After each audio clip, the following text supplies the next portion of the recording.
Boa tarde a todos. Este é mais um evento realizado pelo Instituto dos Magistrados do Brasil, nesta tarde do dia 10 de agosto de 2023, com a participação, para nossa honra, do desembargador do TJRJ, Elton Leme, e da doutora Ana Lavaquiel, tendo como tema antigo, atual e sempre preocupante a justiça climática entre desigualdade e desenvolvimento. Farei um rápido resumo aqui dos nossos palestrantes. O desembargador Elton Martinez Carvalho Leme é presidente da 8ª Câmara de Direito Privado do Tribunal de Justiça do Estado do Rio de Janeiro. Desembargador do TJRJ desde 2008. Possui graduação em Direito pela Universidade do Estado do Rio de Janeiro e doutorado pela Faculdade de Direito da Universidade de Coimbra. É professor titular da Escola Brasileira de Administração Pública da Fundação Getúlio Vargas, RJ. Tem experiência na área do direito, com ênfase em direito ambiental e também na área de botânica. Ingressou na magistratura fluminense em 1992. Foi também juiz auxiliar da presidência do TJRJ, do Supremo Tribunal Federal e também do Conselho Nacional de Justiça. Foi presidente do Tribunal Regional Eleitoral do Rio de Janeiro até março deste ano e também é autor de livros conhecidos. A palestrante Ana Lavaquiel é cofundadora do Instituto Live Mundi, organização do terceiro setor que multiplica transgressores para transformar mundos através da educação socioambiental. Mestre em engenharia de produção, com ênfase em gestão e inovação pela POP UFRJ e em administração e liderança criativa pela Berlin School of Creative Leadership. E aí, desembargador Elton e Ana, eu fiz aqui um pequeno apanhado rapidamente para falar sobre o assunto, mas eu não sou especialista. Então, digo que a justiça climática é um termo usado pelos movimentos socioambientais relacionados à crise climática, combatendo os excessos, prevenindo e evitando danos à população do nosso planeta, tais como o aquecimento global, com secas intensas, escassez de água, incêndios, aumento do nível do mar, inundações, derretimento do gelo polar, tempestades catastróficas e declínio da biodiversidade. Para nós, relembrar o que aconteceu no Morro do Bumba, em Niterói, em 2010, o que aconteceu também em São Sebastião e São Paulo neste ano, e o que aconteceu em Petrópolis no ano passado. Entendo que a justiça climática é um desdobramento específico de uma justiça realizada para o meio ambiente. E onde ela não se faz presente, prospera a desigualdade social à medida em que os que mais sofrem são os vulneráveis aos impactos das mudanças climáticas, causando-lhes prejuízos nas condições de vida, de trabalho, segurança e saúde, sobretudo em desfavor das crianças, violando o princípio constitucional da dignidade humana, dentre tantos outros. Assim sendo, a justiça climática procura reverter este cenário por meio de medidas concretas com investimento, responsabilidade, apoio governamental e punição aos que sistematicamente afrontam o meio ambiente. Enfim, o desenvolvimento e progresso deve existir desde que respeite a natureza em todos os sentidos. A ajuda internacional dos países ricos é fundamental para manter o equilíbrio ambiental do planeta. Então, eu fiz esse resumo e já tenho uma pergunta para a doutora Ana, quando for fazer a palestra dela. Se depois, no final da sua palestra, poderia falar se convém ou não ao Brasil explorar o petróleo lá da Amazônia, que é um assunto atual. Então, passo a palavra ao desembargador Elton Leme, que prosseguirá aí na palestra. E é Muito uma boa honra tarde. muito grande para o MB recebê-los, hein? Muito boa tarde a todos. Todos me ouvem, né? Sim. Todos me ouvem. Sim. Então, muito boa tarde a todos. Cumprimento e agradeço o Instituto dos Magistrados do Brasil, que faço na pessoa do meu querido amigo desembargador Peters, presidente do IMB. Cumprimento a doutora Ana Lavaquiel. Desculpe pelo doutora, nós combinamos aqui antes, né, que nós iríamos estabelecer a informalidade aqui para que a fluência fosse mais dinâmica aqui dos nossos trabalhos. E desde logo já peço isso. Pode me interromper à vontade, porque esse tema é muito interessante. Esse tema, na verdade, é o tema mais importante da atualidade, é o tema do mundo. O mundo depende da solução da questão climática. Isso é fundamental. Então, essa iniciativa do MB de trazer o tema à discussão é extremamente tempestiva. Eu diria, Peterson, que estou lembrando aqui, hein, Ana, que eu estava andando isso no século passado, né?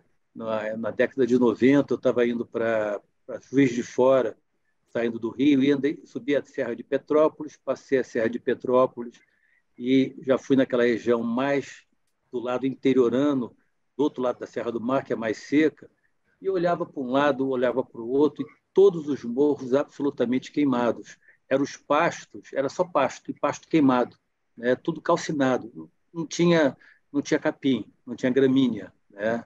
Para usar um termo mais botânico. E eu fiquei pensando, nossa senhora, o que aconteceu aqui? Porque não tem nada, tudo queimado, não tem ser vivo. Eu fiquei pensando, não, na verdade, deve ter dado uma seca e pegou fogo, né? Mas por que pegou fogo? Pegou fogo. Por que deu essa seca e pegou do fogo? Porque cortaram a mata, secaram-se as fontes, alterou o microclima local e com isso houve ressecamento e pegou fogo. Mas por que cortou a mata? Cortou a mata para poder criar gado, plantar capim e ter lá atividade. Mas cadê o gado? O gado não está aqui porque queimou a grama. Queimou a grama por quê? Queimou a grama porque cortaram a mata. E por que cortaram a mata? Cortaram a mata para criar gado. Cadê o gado? Não tem gado porque pegou fogo. Então, na verdade, isso ilustra a espiral ambiental que acontece quando nós interrompemos um determinado ciclo da natureza, né? E só nós sofremos. Todos sofrem, claro, mas nós, como uma espécie dominante do planeta, sofre muito mais pelo o nosso sistema de vida que nós instituímos. E quando isso se projeta num plano global, a ponto de alterar o clima do planeta, né, que nós já passamos até a denominar de antropoceno, ou seja, os ciclos geológicos do planeta que se dão ao longo dos milhares e milhões de anos, são ciclos geológicos, enfim, o Cretáceo, o Jurássico, o Pleistoceno, o Plioceno, e daí vai. Eles são relacionados a movimentos naturais da crosta terrestre, abertura de oceanos, fechamento de oceanos, e tudo isso altera a circulação da água, as temperaturas, e isso muda o clima do planeta.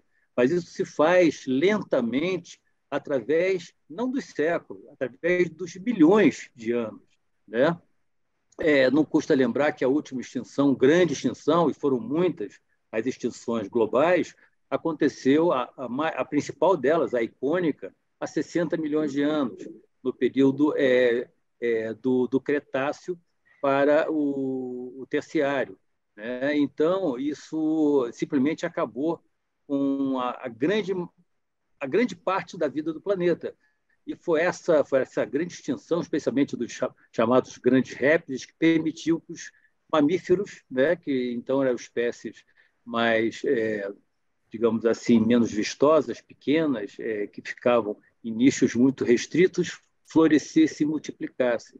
Muito bem, passados os milhões de anos, a vida da Terra voltou com a mesma força e a mesma biodiversidade, com outras espécies que sucederam aquelas que desapareceram. E novas grandes extinções ocorreram ao longo desses 60 milhões de anos. Então, a Terra sempre retorna e busca o retorno à sua biodiversidade. A biodiversidade, é óbvio, parece muito óbvio, na verdade, é a solução encontrada pelo planeta Terra para estabelecer o seu equilíbrio dinâmico, né? E quando uma espécie como a nossa rompe esse equilíbrio, nós temos a catástrofe da biodiversidade, a destruição dos ecossistemas, né? Há muito tempo que nós falamos somente de extinção de espécies, falamos de extinção de ecossistemas, né? De biomas que vão desaparecendo.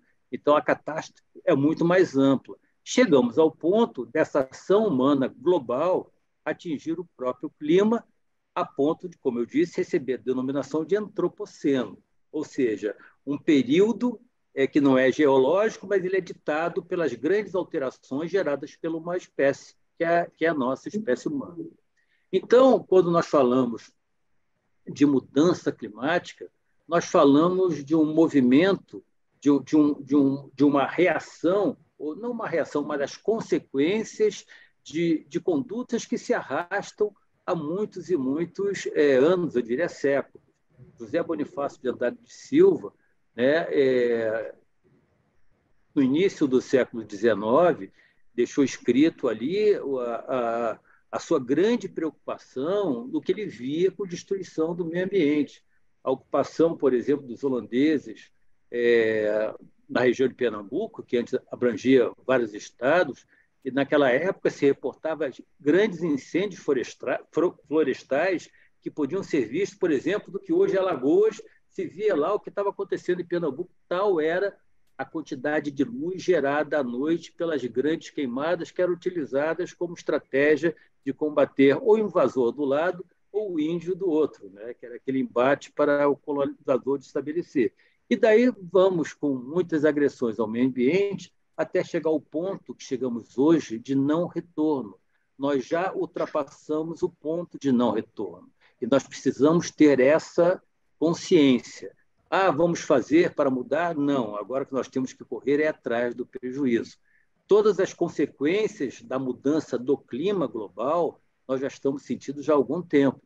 Como o desembargador Petros falou, esses eventos climáticos concentrados, cada vez mais nós vamos viver os regimes torrenciais de chuvas, né? Chuvas concentradas muito, muito fortes, que chegam, lavam e vão embora.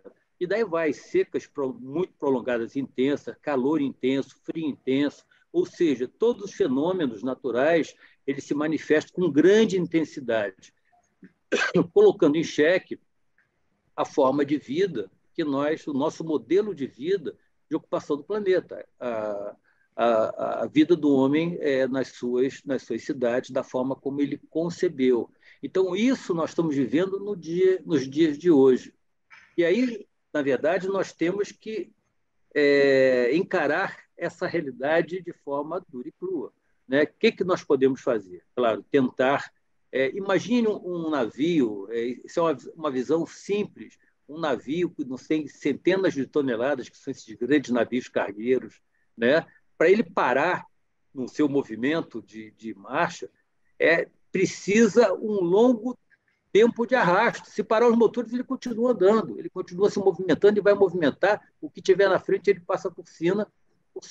Imagina o planeta Terra, imagina todo um ciclo climático, né, já nessa espiral que eu falei no início aqui da minha fala, né, uma espiral que se retroalimenta, vai se retroalimentando até chegar a um ponto de equilíbrio que vai encontrar como uma grande extinção, né, que começa o processo de especiação, e a vida vai buscando o retorno da ocupação dos nichos ecológicos desocupados até a biodiversidade florescer. No nosso caso, nós somos apenas uma espécie desse processo. Não necessariamente nós teremos a habilidade de resistir a esse processo, mas eu estou falando de uma maneira muito uma maneira muito mais ampla.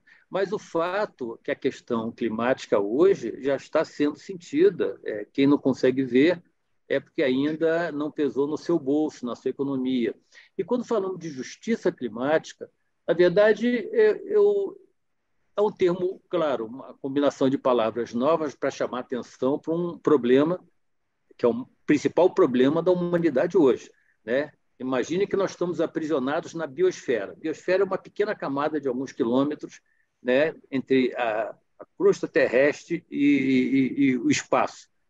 Essa pequena camada é que abriga, sustenta e permite a vida como nós a concebemos. E ela é um elemento limitante. Nós estamos limitados à biosfera. A economia quer crescer indiscriminadamente, o consumo quer crescer indiscriminadamente, mas nós vivemos num universo limitado pela biosfera.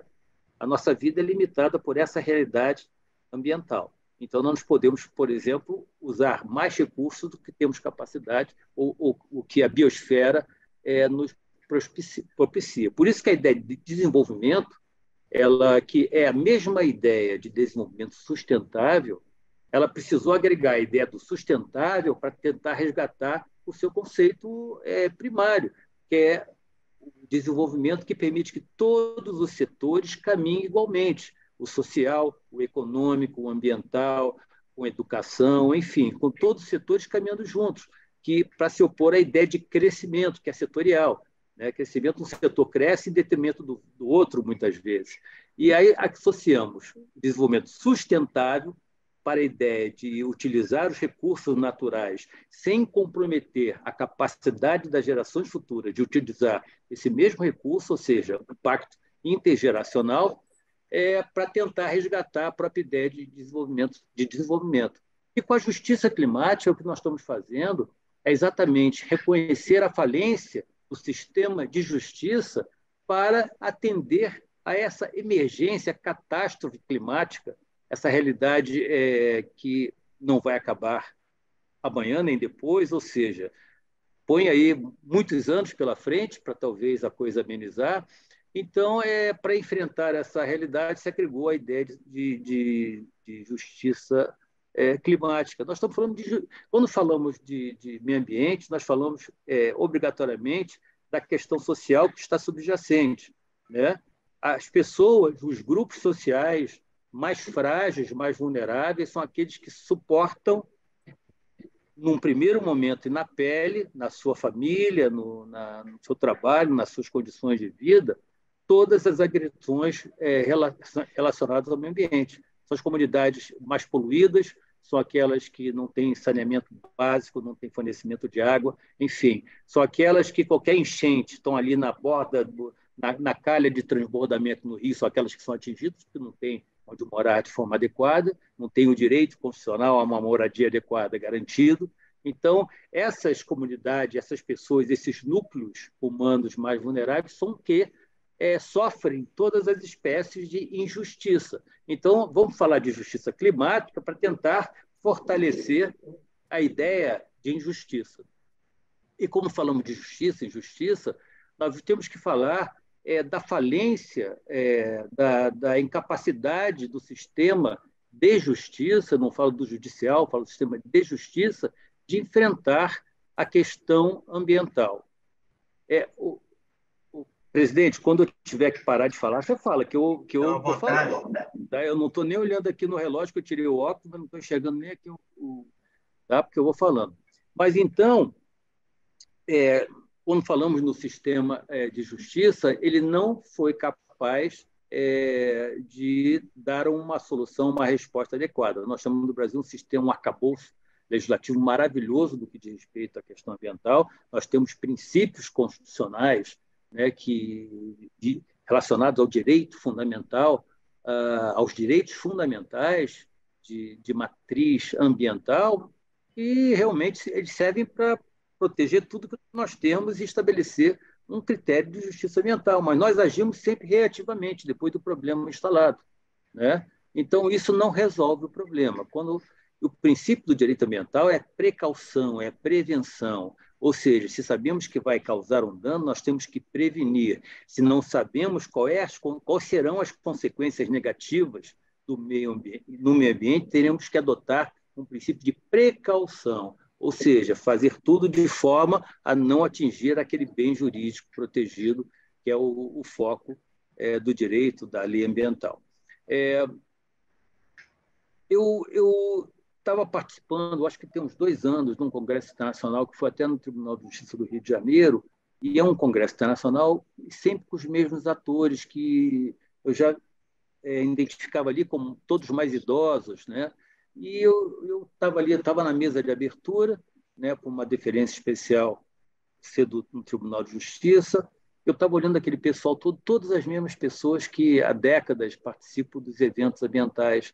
E nós estamos ali discutindo justiça ambiental, discutindo as questões que sempre discutimos em todos esses eventos ambientais.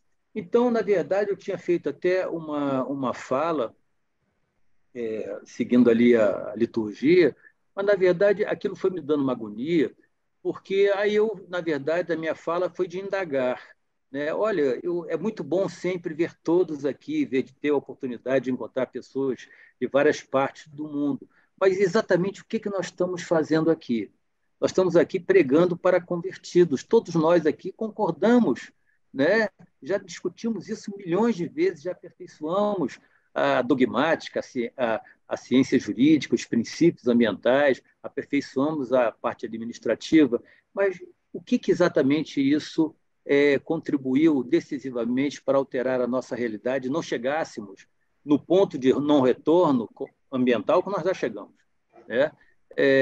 Nós estamos ali, vários representantes dos Estados Unidos, um país desenvolvido, um país rico, e eu considerei ali que o Havaí é o exemplo mundial, é o campeão mundial, o recordista mundial de extinção de espécies, de aves, de répteis e de outros seres. O Havaí, nos Estados Unidos, é o campeão mundial, uma extinção em massa das suas espécies, por vários pouco pior motivos. hoje, né? Você viu o incêndio hoje em Maui? Eu nem vi hoje. Hoje, na verdade, eu estou isolado. Destruiu Maui hoje. Não, pois é. Então, todas as espécies endêmicas, ou seja, são aquelas que vivem isoladas num determinado espaço geográfico, simplesmente desaparecem. Quando nós falamos o exemplo de Maui, que eu já conheci, realmente é uma maravilha, mas essas espécies não têm resiliência para sofrer uma catástrofe dessa, morre tudo, né? Não tem resiliência, né? As grandes extinções acontecem nas ilhas, porque é um território limitado, qualquer grande episódio, como um incêndio, né? Uma introdução de gato, a introdução de rato, né? É impressionante, mas é isso. A grande causa de extinção em ilha pequena é rato e gato, né? Sem contar as doenças transmissíveis por mosquitos que vêm de fora, dos navios, enfim. Mas isso é outro assunto. Mas o fato é que esses episódios causam extinção em massa. Tudo, a vida ali, a biodiversidade, a riqueza, né? Se acaba num incêndio, em um dia, em 2 dias, né? De uma forma. Isso no Brasil acontece o tempo todo, está acontecendo. Quando nós consideramos que a Mata Atlântica é o ambiente, um dos ambientes com maior biodiversidade concentrada, no seu pequeno território que sobrou, e hoje é composto de fragmentos de Mata Atlântica, pequenos fragmentos que, por si só, mesmo se nós preservarmos hoje, eles vão naturalmente, pelo efeito borda, enfim, pelo ressecamento, pela alteração das características, eles vão gerando a extinção daquelas espécies que precisam do território maior. E isso nós estamos vivenciando. Por isso que eu digo, estou falando isso para ilustrar a questão do ponto de não retorno, né? Todos esses episódios, apesar de todas as informações, desses congressos todos que eu falei, de tudo isso, nós temos informação científica, temos históricos de dados científicos apontando que estava acontecendo, e cada vez que se revêem esses dados, os resultados são piores ainda, as projeções são piores, e cada vez são piores, porque nós não paramos, né, de causar dano ao meio ambiente. Na verdade, o homem, e eu me coloco nessa situação, ele é digamos, um semi-imputável do ponto de vista ambiental, porque ele compreende essa realidade. Todos nós compreendemos. O homem médio compreende muito bem essa realidade, mas ele não consegue se comportar de acordo com essa compreensão. Ele continua mantendo seus mesmos hábitos de consumo, a sua forma de se relacionar ou seja, acha que a água nasce na torneira, né? Uma grande parte da população mundial acha que a água nasce na torneira. Ela não é fruto de um ciclo hidrológico, ela precisa de vegetação, né, para manter fonte de água, enfim, precisa de chuva, enfim, eu não deixo o ciclo hidrológico para lá, mas o fato é que nós esquecemos que há uma origem, existe uma fábrica de água que é o ciclo hidrológico. Se fizermos uma hidrelétrica sem preservarmos quem produz a água que garante a energia hidroelétrica, não vai ter água para produzir energia. Na verdade, nós criamos uma grande destruição com os grandes lagos que fazemos, sem o resultado compatível. Desculpe falar sobre aspectos, né, que parecem desconectados, mas, na verdade, está tudo conectado. Essa é a grande questão. Está tudo absolutamente conectado nessa interação do clima, nessa interação desses acontecimentos que envolvem o meio ambiente. Então, tudo que nós fazemos se reflete no meio ambiente. E quando falamos de justiça, né, vamos falar da justiça climática, eu diria que, num primeiro momento, como a justiça ambiental, as pessoas mais vulneráveis é que primeiro sofrerão as consequências do clima, né, da desagregação ambiental. Mas a questão é muito mais grave que isso. Chegará um ponto que todos nós sofreremos da mesma forma. Quem tem mais recursos se afasta, muda de casa, troca de residência, muda de estado, migra, né, que é as migrações causadas pela questão ambiental, vai chegar a um ponto que a falta d'água será para todo mundo. A água você não fabrica, não vai ter dinheiro para comprar água porque não vai ter água para vender, né?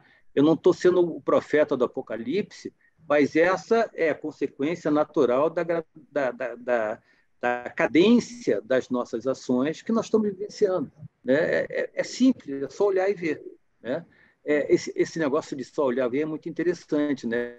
Quando o Código Florestal, lá o antigo Código Florestal, o extinto, o sepulto, né? Ele estabeleceu o princípio da interdição natural do terreno, na sua exposição de motivo, na ideia daqueles que conceberam esse princípio da interdição natural do terreno, as áreas em volta de nascente, de uma declividade determinada, áreas mais sensíveis do ponto de vista ambiental.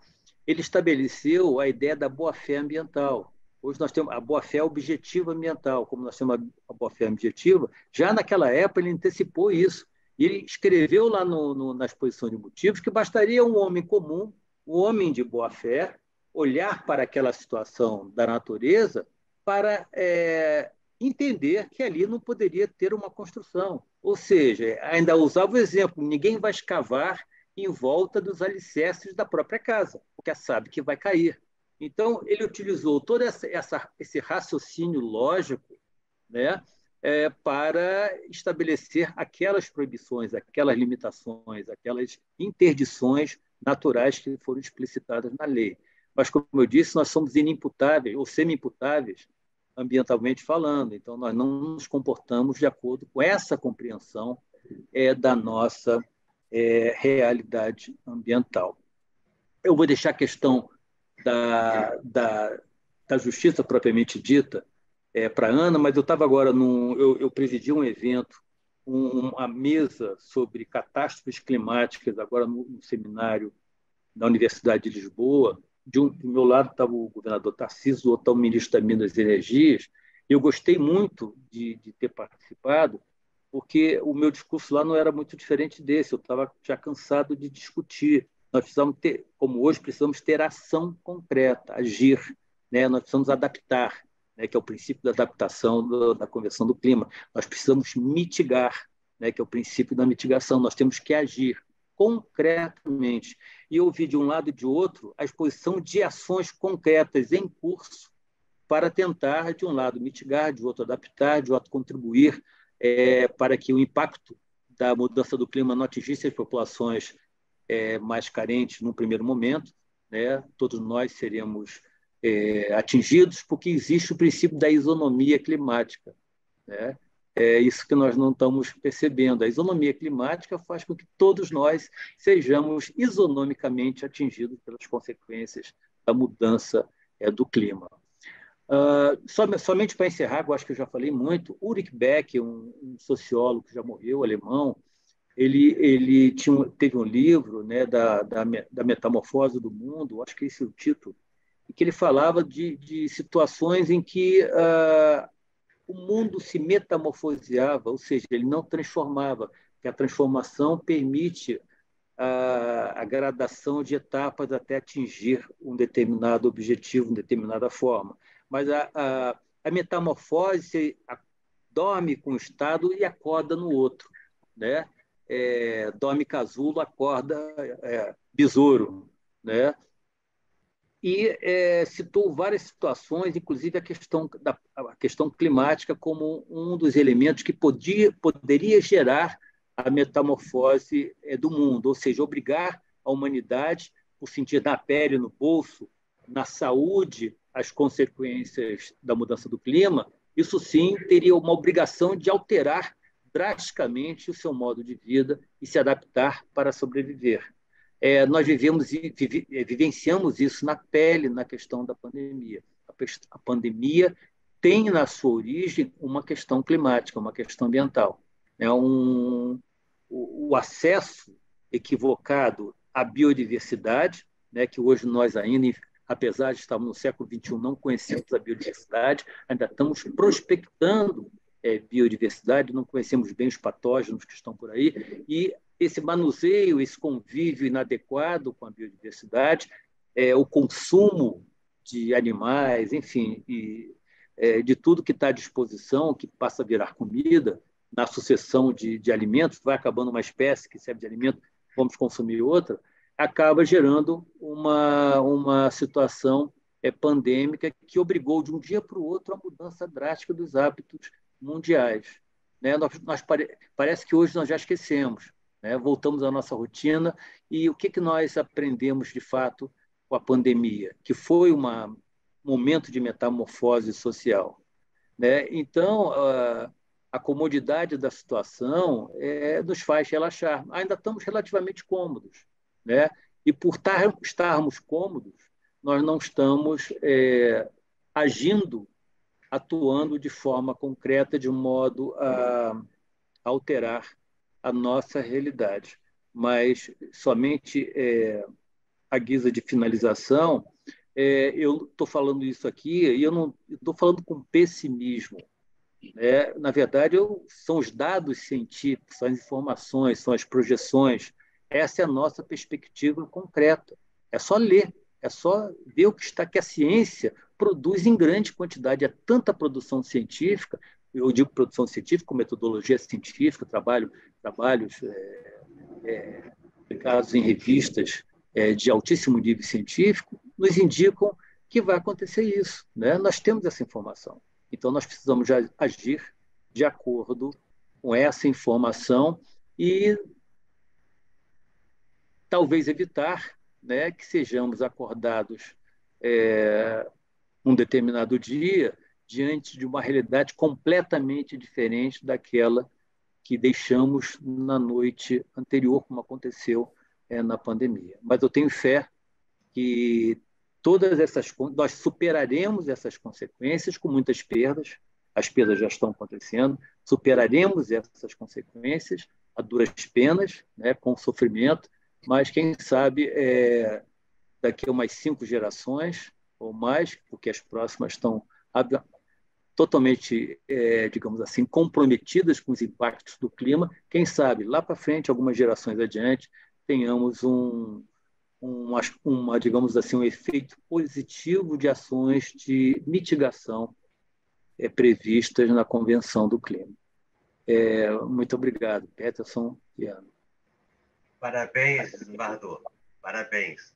E passar a palavra, então, para a palestrante Ana Lavaquiel. Se eu conseguir completar alguma coisa do que o Dr. Elton falou, eu anotei algumas coisas e eu acho que o que eu quero mais pegar na sua fala, que eu vou tentar complementar da melhor forma, é que a gente precisa exercer o nosso poder de escolha. E escolha de visões, escolha de perspectivas, escolhas de agir e não agir também, e escolha de ter consciência sobre a situação que está acontecendo. O nome do painel é Justiça Climática entre Desigualdades e Desenvolvimento, né? Então, olhando para esse nome, a escolha, a escolha que está embutida aí, quando a gente fala em desenvolvimento, e aí é de fato uma provocação, é a escolha desse nosso modelo de desenvolvimento. Que modelo é esse que a gente está escolhendo, que a gente tem consciência que não está dando certo e que lá atrás, quando foi concebido, e a gente fala de revolução industrial, de um modelo capitalista baseado em consumo, em acumulação, não tinha nada de errado, mas a gente hoje tem consciência de que não está dando certo. E a escolha da gente agora, olhando para o macro, e aí a escolha de perspectiva de olhar para o macro e olhar para o que a gente é capaz de fazer, porque né, o coletivo joga um para o outro, acho que tem um jogo de empurra, mas as escolhas individuais nesse momento, sobretudo as políticas, elas são essenciais.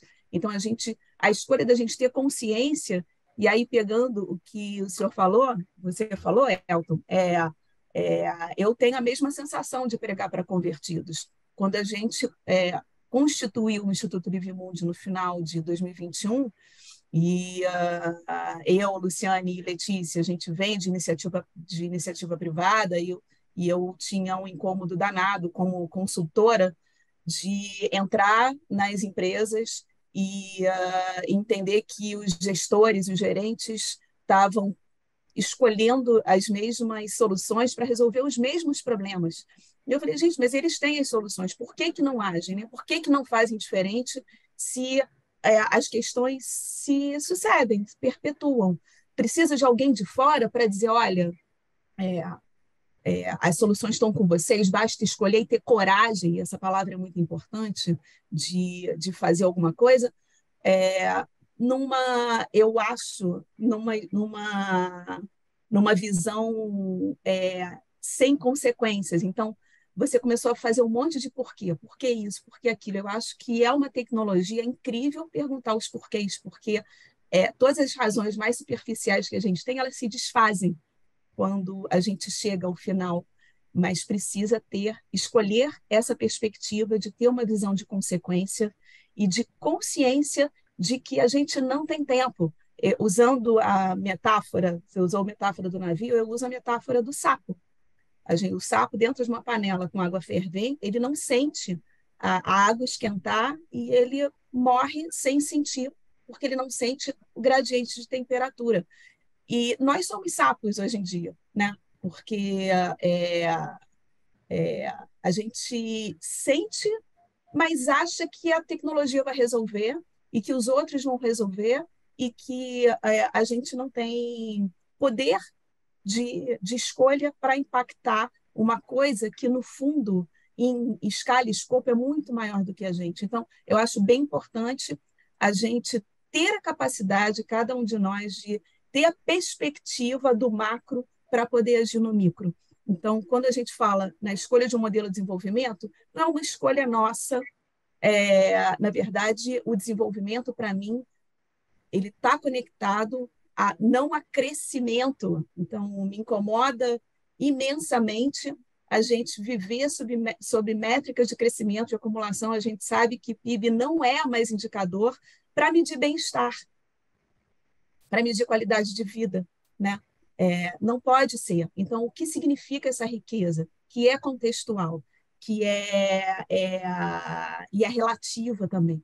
Se eu te perguntar o que é bem-estar para você, vai ser diferente para mim, que vai ser diferente de um morador da periferia, de um morador da Rocinha.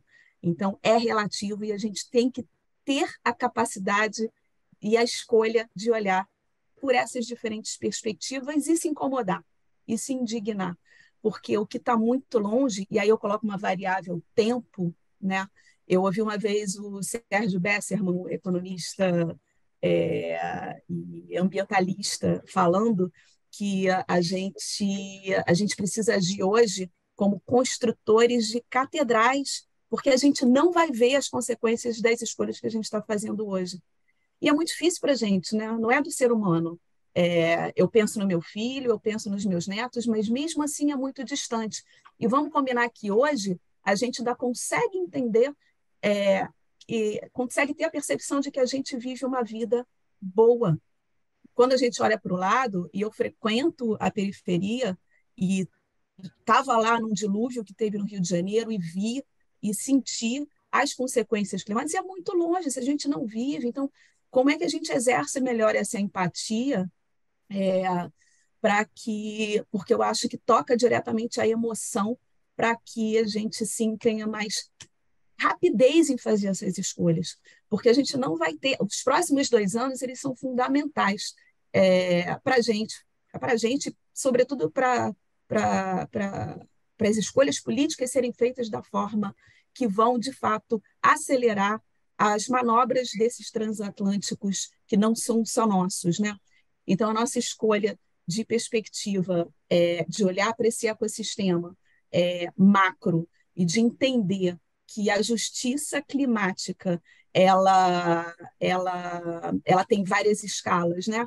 Ela atinge, né, a crise climática, justiça ambiental, justiça climática como recorte dessa justiça ambiental, que é maior da crise ambiental, a crise climática é só uma parte dela, você colocou, e estão todos interconectados. Então, tem algumas palavras aí que são importantes.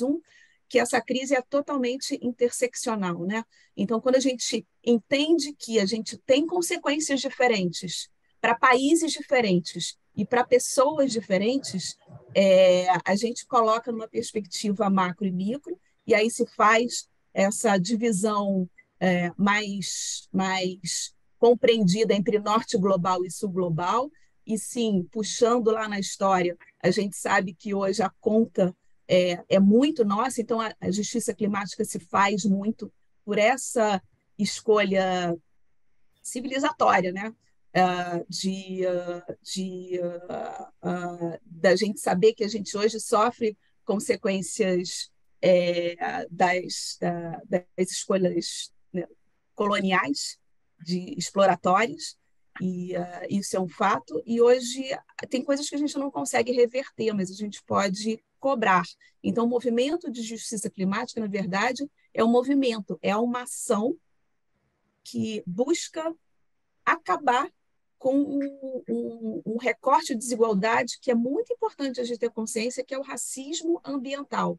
São expressões, e eu concordo com o que você falou, são expressões para chamarem atenção, mas que a gente precisa também escolher ter presença para entender isso melhor e aproximar isso da gente, né? Então, quando a gente fala nessa divisão norte global, sul global, e assuntos que foram conversados muito agora na cúpula de Belém, pela sociedade civil e pelos 8, eu acho que isso foi incrível, esse movimento foi incrível, ele não foi radical o necessário em termos de decisões e de compromissos, mas eu acho que é um início de se entender questões em comum entre os países que abraçam florestas tropicais, que são grandes guardiões aí dessa biodiversidade, e que trouxeram oficialmente no texto oficial, né,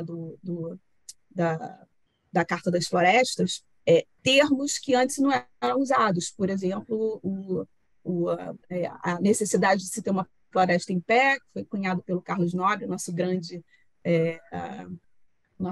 cientista, e essa visão que ele traz continuamente sobre o ponto de não retorno. O que é esse ponto de não retorno? É o ponto em que a floresta se savaniza, né? Ela perde a capacidade de se recuperar. E pior do que isso, ela passa a ser, hoje, como grande guardiã de carbono, ela passa a emitir. Em partes da floresta, isso já está acontecendo. Então, esse ponto de não retorno, 21%, 20%, 30% de desmatamento, e a gente vai perguntando os porquês, né? Por que se desmata? Qual a consequência do desmatamento? O que a floresta amazônica representa para o mundo, né? Quando a gente olha para os rios voadores, que são consequências da evapotranspiração, conecta o mundo, né? Sem floresta não tem água. O que acontece quando a gente não tem água? Não tem agricultura, não tem vida, Então, eu acho que uma consequência das escolhas, sobre as escolhas que a gente faz, elas precisam ser centradas de uma forma simples, mas muito poderosa, em vida. As escolhas precisam ser centradas em vida, na vida natural, na vida humana, na vida não humana, e eu acho que na reconexão do ser humano, da gente com a própria natureza. Então, na dúvida, olha para como a natureza faz. A natureza busca o equilíbrio, né? É meio perfeição ali. Então, você veio discorrendo sobre a extinção, então o planeta fala assim, lá vem ele de novo, o que que eu faço agora? E, nossa, parece que a gente esquece o que aconteceu na pandemia, da natureza voltando de um jeito sublime. E a gente já esqueceu. Então, por que que a gente esquece? Por que que a gente naturaliza a gravidade do que está acontecendo hoje? Então, acho que de vez em quando eu sou chamada de acochata, mas eu não sou. Eu gosto de abraçar uma árvore, né? Eu sempre falo disso. É uma experiência incrível, porque tem uma energia, mas talvez não conseguir entender que ponte é essa para derrubar esses muros de cognição que existem entre as pessoas. Então, quando a gente funda um instituto, é um instituto baseado, e eu acho que tem duas palavras que são fundamentais para a gente tentar mudar esse cenário. Não tem a pretensão de mudar, né, o cenário macro, mas de saber que eu estou fazendo a minha parte, que a gente está fazendo a nossa parte, quando a gente promove educação socioambiental e comunicação.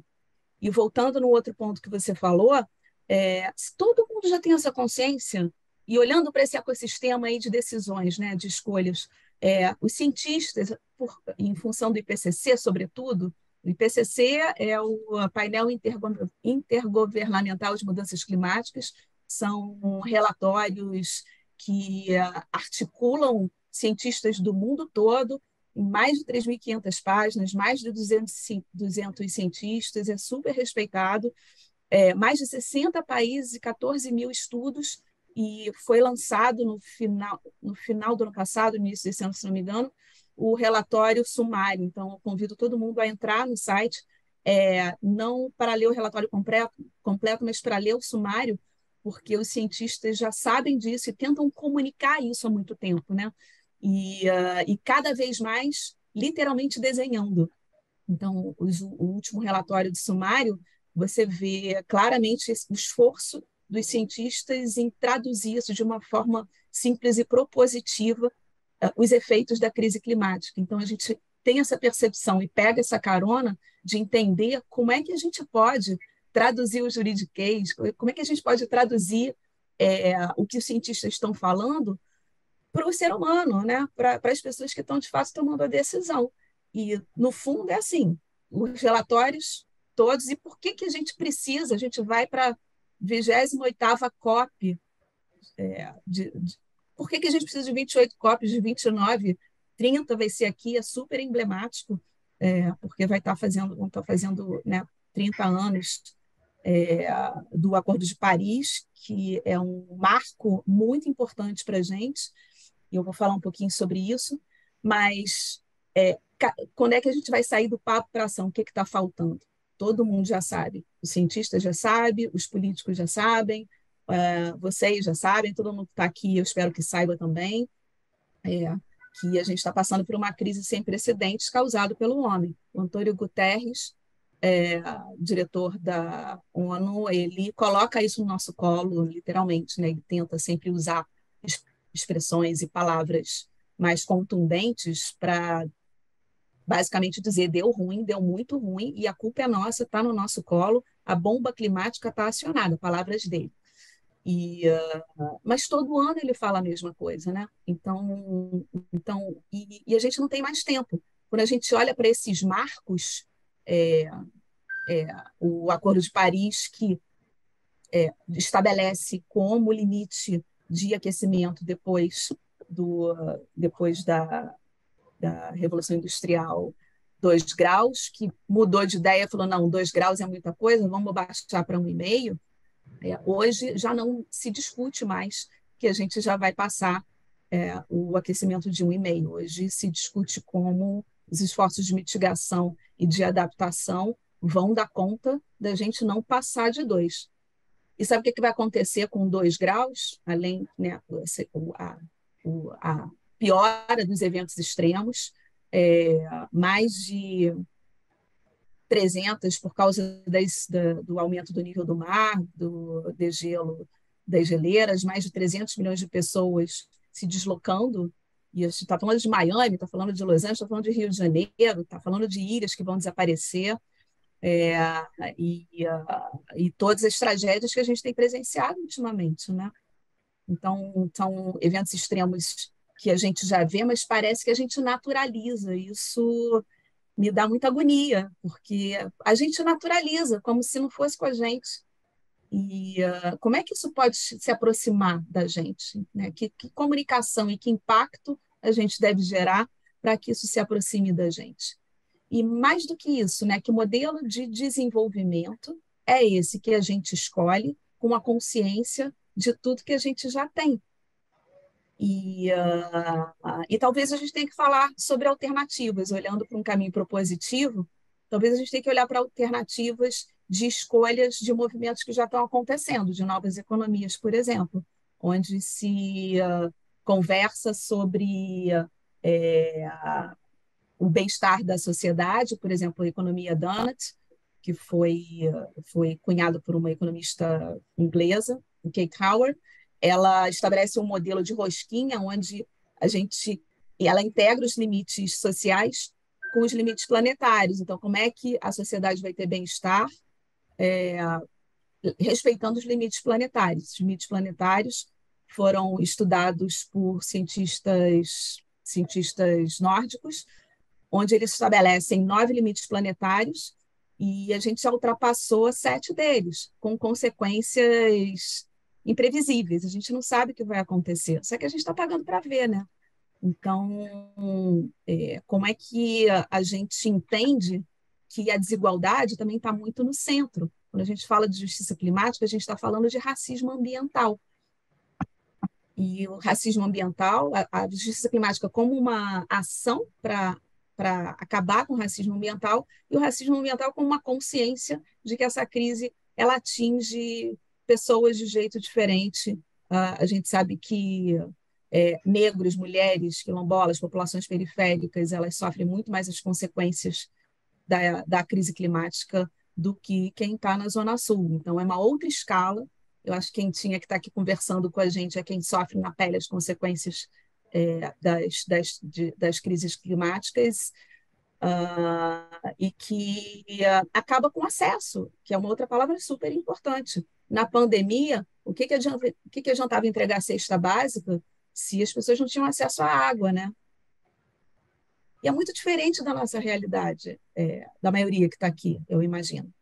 Então, como é que a gente se incomoda com esse tipo de fato, né? Então, como é que a gente provê acesso? E aí, você falou em isonomia climática, e eu preciso discordar, porque as consequências não pegam as pessoas da mesma forma. Então, é importante falar em justiça climática como movimento, como uma ação, a partir de uma consciência de que existe, sim, um racismo ambiental, porque a gente sabe que de 2 a 3 casas que não têm saneamento, por exemplo, são chefiadas por negros. Então, que recorte é esse, que é interseccional? Não tem como a gente falar em justiça climática, em racismo ambiental, se a gente não fala sobre raça, sobre gênero, sobre renda, né? Então, é muito interseccional porque é uma encruzilhada de recortes. Quando eu olho os dados agregados, eu não estou olhando para os recortes que de fato acontecem e que são insumos incríveis para a promoção de políticas públicas, né? Então, como é que a gente olha para esses microdados para instigar a novas legislações e novas ações que deem conta dessa mitigação e dessa adaptação que já está acontecendo nesse cenário que é meio Mad Max mesmo. Mas como que a gente avança no tempo encurta esse tempo para tomar as decisões agora e não deixa para depois. Porque a gente estava falando antes, né, Elton? A gente já tem informação, tem a consciência, tem tecnologia, tem recurso, sobretudo quando a gente conseguir que esse financiamento global venha para cá e que seja um dinheiro bem aplicado, com uma governança transparente, e aí sim caminhe por, por medir as consequências das ações que se tomam, né? Então, só para terminar também, tem mais um monte de coisa que a gente pode conversar, mas quando a gente olha para uma questão fundamental, porque os olhos todos estão na Amazônia, eu acho que a gente tem uma oportunidade incrível como país, né, de liderar esse processo de ação, não apenas de discussão. A gente sabe que desmatamento é basicamente orientado pela ilegalidade e a gente vê reduzindo bastante nesses últimos meses com informações do Map Biomas, por exemplo, a gente consegue monitorar e consegue é, em tempo real, né? E consegue entender o que está acontecendo no tempo. Mas a gente precisa fazer alguma coisa com essa informação. E eu sempre gosto de puxar para a gente, porque ainda fica muito distante, né? Eu não sou, eu não sou, não faço leis, eu não tenho poder político, mas eu tenho poder de ação sobre o meu território, o meu microterritório, ou dar o exemplo com as minhas ações, ou educar, ou visitar e tentar fazer o que eu estou fazendo aqui. Sempre quando me chamam para falar em algum fórum, eu acho que é uma oportunidade de dizer que né, deu ruim de uma forma geral, mas a gente precisa pensar, olhar para as consequências do longo prazo, entender o que a gente pode fazer agora para mudar um pouquinho desse ponteiro e eu acho que tem uma influência que a gente pode fazer nas pequenas ações que não são suficientes, mas eu gosto de pensar naquela imagem do beija-flor que está apagando o incêndio da floresta com uma gotinha d'água, né? Então, acho que tem um efeito multiplicador aí de um impacto que irradia com um otimismo realista, como você começou a falar, mas acreditando que tem uma possibilidade, que a gente já está sofrendo consequências, a gente sabe que tem refugiados climáticos, isso é um fato já, e que a gente precisa pressionar como sociedade civil, falando por mim, a, a, de um jeito colaborativo, né? Então, eu acho que precisa existir a crítica, mas precisa existir uma visão de que é possível um jogo ganha-ganha e não ganha-perde, como a gente tem vivido durante esses anos todos. Então, empresas têm sua parte, a gente precisa chamar todo mundo para a conversa. Empresas têm sua parte, sociedade civil tem sua parte, governo tem sua parte, vocês têm a parte de vocês, nessa vigilância contínua, mas mais do que na vigilância da retórica também, mas a, acho que o impulso de perguntar como eu vou agir. Então, o que a gente pode fazer amanhã, de fato, que seja uma fala, que seja uma ação no bairro, que seja uma ação em casa, para criar uma corrente de ação do bem é, com com essa perspectiva de que é possível, né? Então, que escolhas a gente vai fazer amanhã? Acho que é muito isso.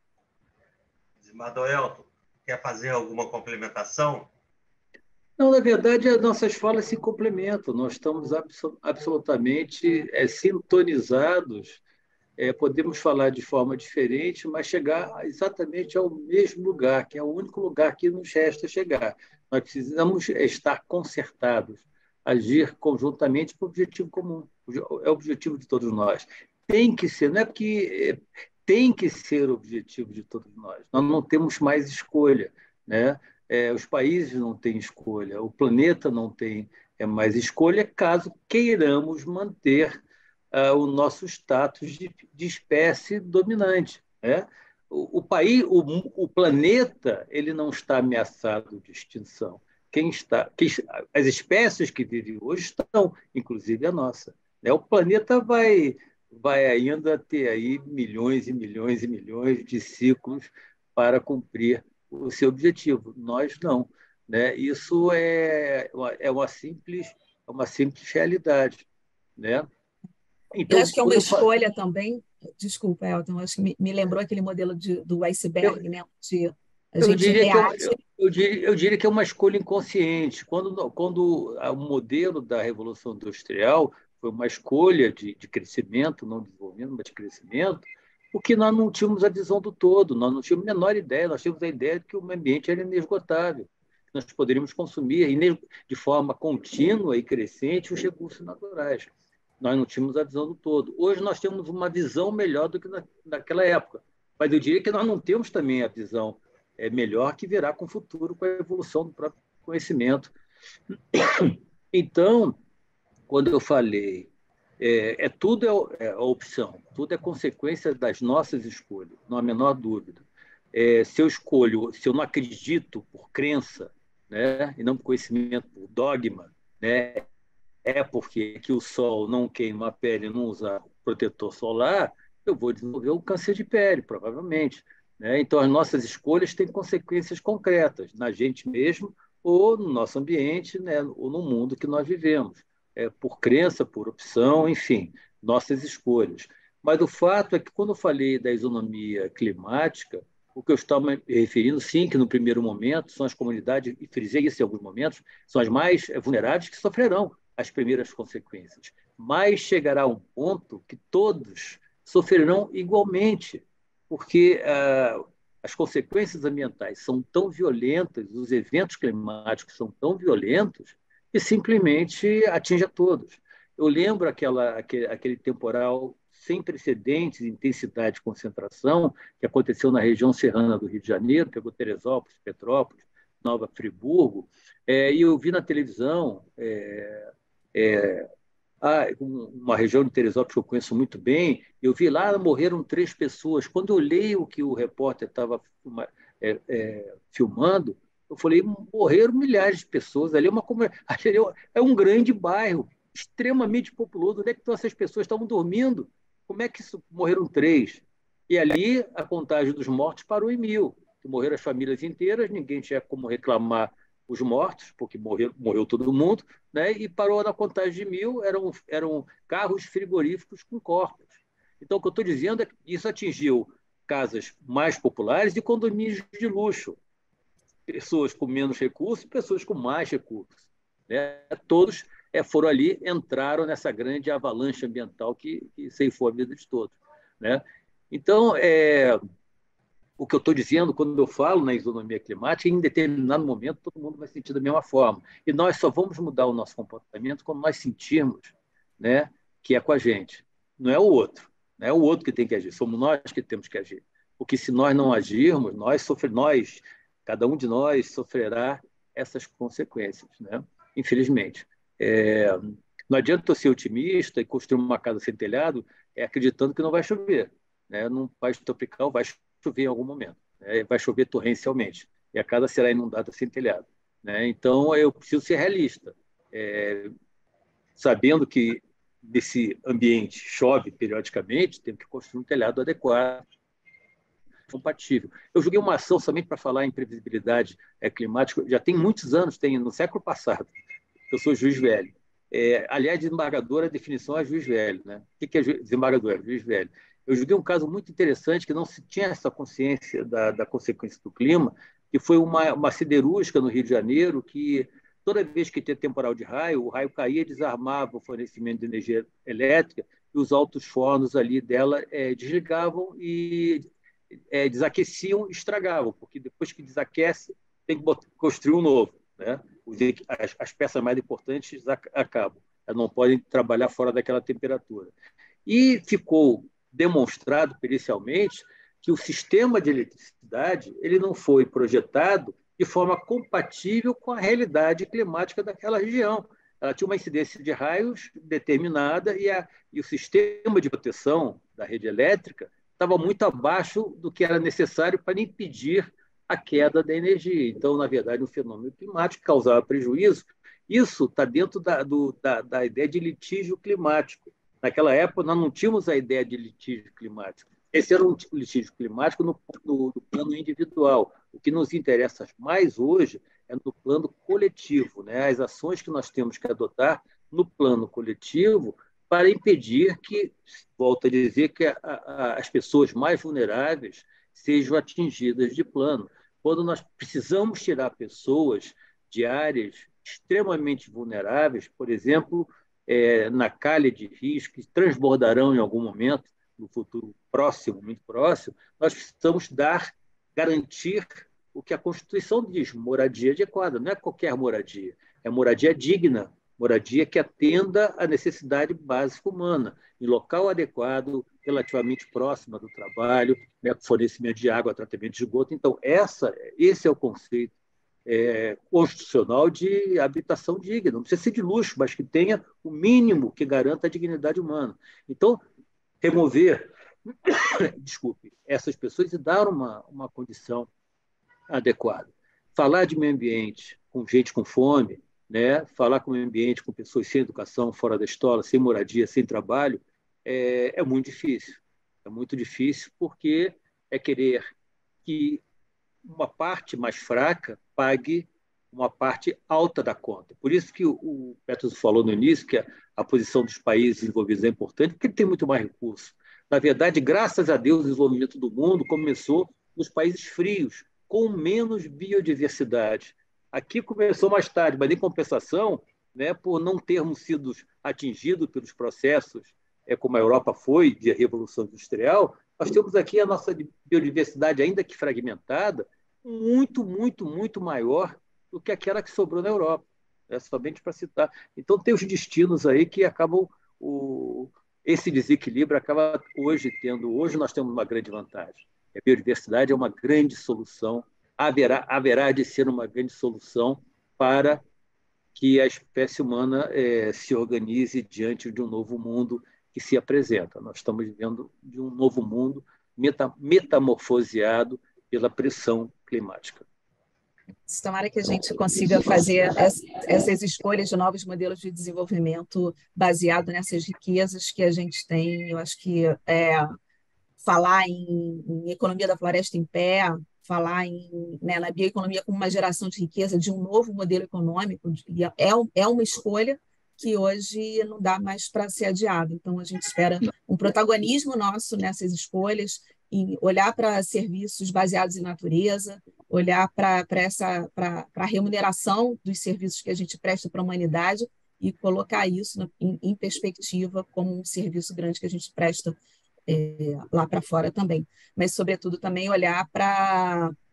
e é uma questão super delicada, mas esse olhar hoje, esse holofote sobre povos originários, sobre indígenas, quilombolas, que a gente sabe que são os grandes guardiões da floresta, também é uma questão fundamental para a gente olhar para essa floresta em pé com seriedade, né? A gente sabe que 20%, né, do planeta, dos povos originários, cuidam de 80% da nossa biodiversidade, isso é fato. Então, não é uma questão periférica, eu acho que é uma questão central. Na preservação do que a gente tem. Desmado Elton. Estou de pleno acordo. Onde é que eu assino? Essa realidade sobre o assunto climático é tão verdadeira e tão real que me remeteu a um pensamento sobre um filme que eu revi outro dia, de ficção, que é aquele que vocês também devem ter assistido, Não Olhe Para Cima. Vinha o meteoro chegando ao planeta Terra e as pessoas não tomavam nenhuma atitude porque não acreditavam que ia acabar, e acabou chegando o meteoro. E eu acredito que no nosso problema aqui, nós não temos nada que está vindo lá do espaço, mas temos as mãos humanas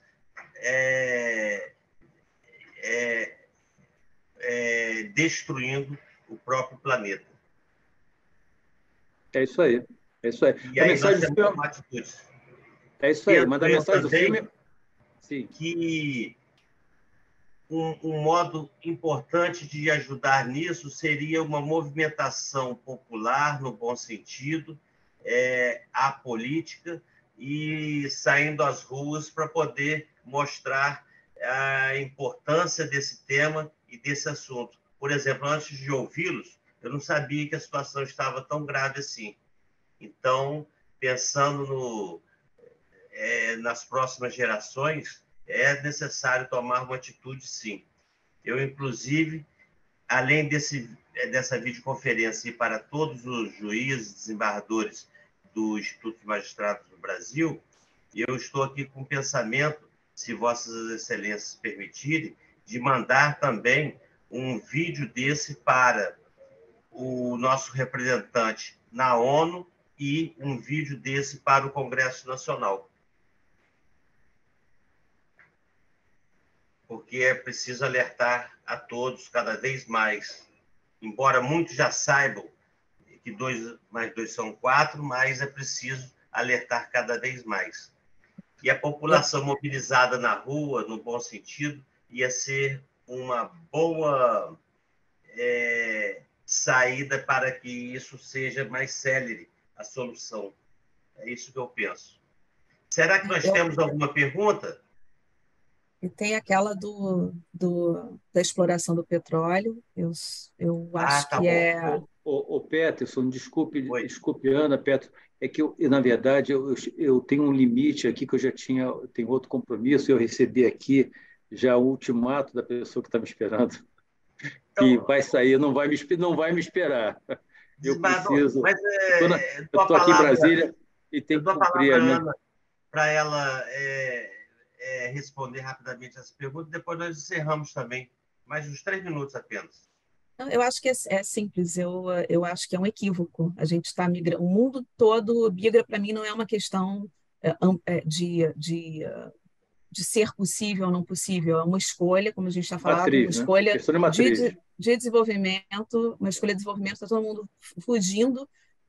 Sabe que o petróleo é um grande vilão das mudanças climáticas e não tem necessidade da gente explorar mais petróleo além do que. Então, é um equívoco de escolha mesmo, não faz sentido, mesmo que seja possível, Isso. não faz sentido É com uma matriz que vai acabar muito rapidamente. É uma matriz que está acabando já. É uma matriz fadada à extinção. É incompatível com a vida atual. Eu acho que deviam ter sido mais enfáticos lá no documento final da cúpula, assim como com o compromisso com o desmatamento zero. Mas é uma esperança para a COP30 que vai acontecer em Belém, que esses compromissos, acho que os próximos 2 anos, eu vi um colega, o Caetano Scanavino, lá do Tapajós, falando que os próximos 2 anos vão decidir os próximos 100. E eu acho que sim, concordo completamente que não é só apenas a sociedade civil, mas é o que a gente está fazendo aqui de conversar. Como é que essa conversa pode entrar para a mesa de bar? Porque eu acho que todo mundo tem que vestir uma lente socioambiental para tomar qualquer decisão que se faça na vida. E uma escolha de consumo, inclusive, né? Que é muito além do que escolher o canudinho. E canudinho de plástico, de papel, que bobagem. O melhor é o não canudo.